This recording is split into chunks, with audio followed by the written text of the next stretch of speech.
The question is, what will the GOP do now that Hunter has declared himself special and not subject to a lawful subpoena?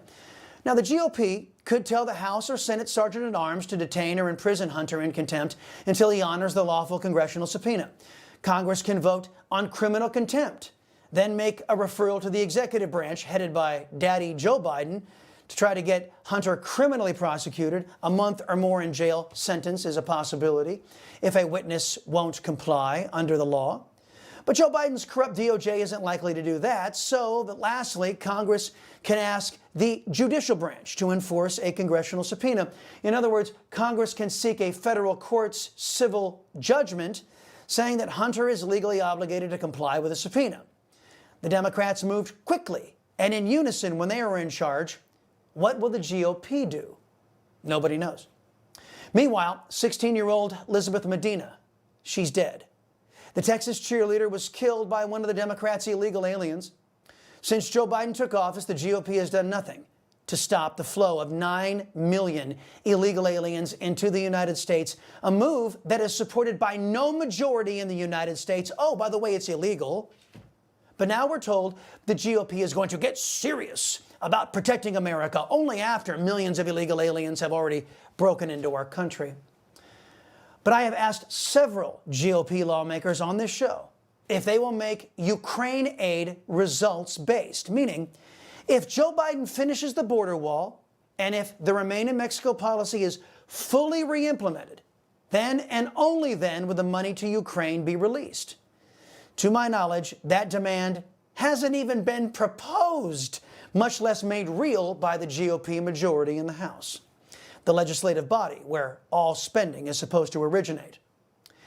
In leftist-controlled Seattle, a 10th grade student at Chief Sealth International High School reportedly failed a true-false quiz titled Understanding Gender versus Sex in his Ethnic Studies World History class.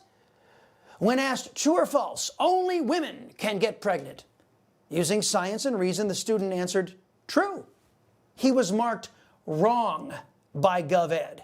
In fulfillment of George Orwell's greatest fears, the left has turned lies into truth and truth into lies. In my home state of Texas, the response from an alarming number of Republicans is to maintain the corrupt status quo, as the vast majority of voters, the governor, the lieutenant governor, and the Texas Senate have been pushing for universal school choice and education freedom. 21 Republicans joined every socialist Democrat to vote against their voters, against students, and against parents. Now, here's the silver lining. As Joe Biden's regime and the Democrat Party have unleashed hell onto our country, the public is now fed up with pro-Democrat Republicans. Every one of those treacherous Republicans in Texas who voted against freedom and voted against school choice has earned a primary challenger in the upcoming March elections in Texas. This should be the fate of all pro-Democrat Republicans who betray their voters in service to socialists. And not only should those who betray their voters be challenged, they deserve to be defeated and nowhere near positions of power in this country. In American and world history, we have seen the forces of good rally to stand against evil.